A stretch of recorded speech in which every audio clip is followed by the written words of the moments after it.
Tehran Tel Aviv চলমান উত্তেজনার মধ্যে এবার ইসরায়েলকে টিপ্পনী কেটে মন্তব্য করলেন ইরানের পররাষ্ট্রমন্ত্রী হোসেন আমির আবদুল্লাহিয়ান। এক সাক্ষাৎকারে তিনি বলেন, শুক্রবারের হামলা ইরানের কাছে কোনো ঘটনাই নয়। ইসরায়েল যে অস্ত্র ব্যবহার করে তা ইরানি শিশুদের কাছে খেলনার মতো। মূলত ওই হামলায় যে ধরনের ড্রোন ব্যবহার করা হয়েছে তা নিয়ে উপহাস করেছেন ইরানি পররাষ্ট্রমন্ত্রী। তবে আমির আবদুল্লাহিয়ানের এমন মন্তব্যের পর এখনও কোনো প্রতিক্রিয়া জানায়নি তেল আবিব। শুক্রবার স্থানীয় সময় ভোরে 4টার দিকে ইরানের ইস্পাহান শহরের কাছে হামলা চালায় ইসরায়েল।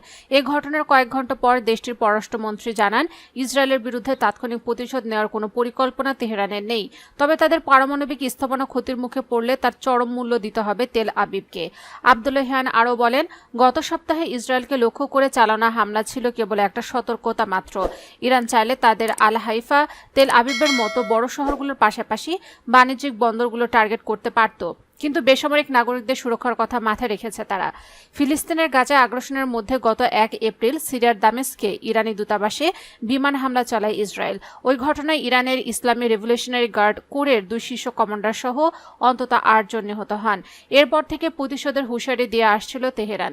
তেল আবিবকে উপযুক্ত জবাব দেওয়ার অঙ্গীকার করেন সর্বোচ্চ ধর্মীয় আয়াতুল্লাহ আলী খামেনি নেতা থেকে শুরু করে শীর্ষ রাজনৈতিক ও সামরিক নেতারা।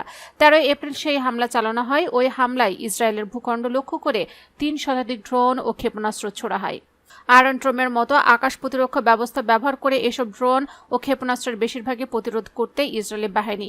তবে এর মধ্যে বেশ কিছু ক্ষেপণাস্ত্র নির্ভুলভাবে লক্ষ্যবস্তুতে আঘাত হানে। এতে তেল আবিব ও তেহরান উত্তেজনা আরও বাড়ে।